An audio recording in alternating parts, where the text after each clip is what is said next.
Alright, so this video is just going to show off a couple of the features of the Etha, some new things you're going to see on it, some familiar things from other Planet Eclipse guns you're going to see on the Etha. So, first looking at the Etha, let's take a look at the body. You're going to see it is very simple milling. It's very clean, but simple to minimize costs, of course.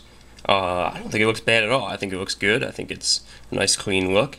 If you look at the bottom of the body, I found this interesting. There's these little nooks in here, and my current guess, this probably has been confirmed, I'm not sure, so feel free to confirm it for me, is that these little slots in here are going to be used for attachments, for if you're big into scenario or rec balling, for scenario or rec ball attachments. So I know they've been saying they're going to have some mods eventually come out for the gun, so that could be possibly what they're for, those little cut-ins right there.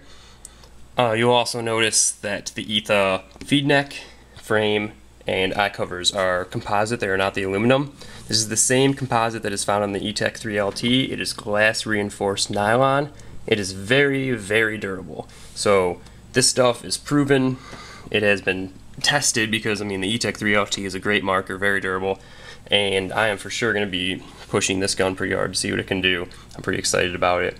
And you can be sure that when buying this gun, it's Planet Eclipse, it's going to be quality. They have a very stringent testing when going over their markers before shipment. Another feature, SL3 regulator, same regulator you see on the GO2s, Eagle 11, CSL, SLS. One of my favorite regulators, I gotta say. Screws right into the body of the gun. It can take high, low, or medium pressure. Anything your tank puts out, it can handle it. Fantastic, very consistent. My Geo chronos ±1, ±2 every time with this regulator. So we're gonna be testing that out in the Etha. Should be the exact same thing though. Alright, down here you have the new ASA. Screws in with the macro line coming out of the front, right into the SL3. Very nice, very clean, keeps it a slim profile. And this is, ASA reminds me actually of the MacDev clone ASAs. So if you've seen an ASA from MacDev, it's similar to that. Moving up to the barrel over here, this is a 14.5 inch shaft 4 barrel. It is compatible with all the shaft 4 backs. On my shooting video I was using this back right here, 685 shaft 4 back. So if you have other shaft 4 backs you want to use, because the stock is 693 if you're shooting smaller bore paint, you can just pick up some shaft 4 backs and you're good to go. The barrel tip, less porting. Here I have from my GO2 tip of that shaft 4. As you can see, there is less porting, so it's going to have a different sound signature, going to be a little louder. But it's still, I mean, this is the same barrel you're going to see, or the same front styles you're going to see on the E-Techs, I believe. So it's a good barrel, it's going to work, no problems. Alright. Let's look at the grips. The grips are pretty cool. So the grips only have one screw on each side at the bottom. And essentially, what happens is you unscrew this one screw, and then you just pull it right out. There's a little tab at the top, and that just slides right in to the top of the frame. Just slides right in, then you screw it back in. So less screws. The grip's just single panels, not wraparound. The grip frame is actually contoured for your fingers. I don't know if you can tell there. It's a little bump there for your fingers. And there's actually not very much grippy material actually on here. Just these little lines right here are where the actual grip of the grip is. The rest of it is just some composite, I believe. There's the board. It's got standard features such as Millennium, PSP, and semi-auto and semi-uncapped, if I'm not mistaken. Haven't memorized the board settings.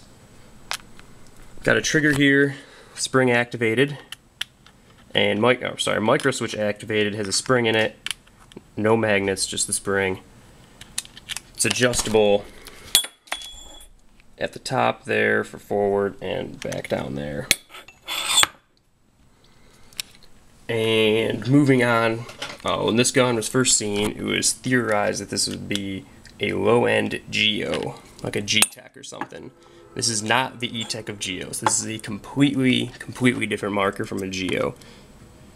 I got the bolt system unscrewed here. Gonna pull it out. Okay. There is your bolt system, okay? It's got a spring on here. I believe Planet Eclipse is calling this, what is it? Something like a, it's got a pop, pull poppet spool, I believe they're calling it, and it's a spring return. So basically when the bolt moves forward, it pushes against the spring, and then the spring pushes the bolt back into place. I'm really interested to learn how the poppet firing mechanism is working in this gun, because it actually seems really cool, and it actually simplifies the pneumatics of the gun immensely. And just for comparison, to show this is nothing like a Geo, I'm going to pull out the Geo 2 firing system here. Alright, there's the Geo 2 bolt system. So very different gun, very different internals. Alright, if you have any questions on this marker, this is the Planet Eclipse Etha, feel free to ask me and I'll be happy to answer any questions you may have. Thanks.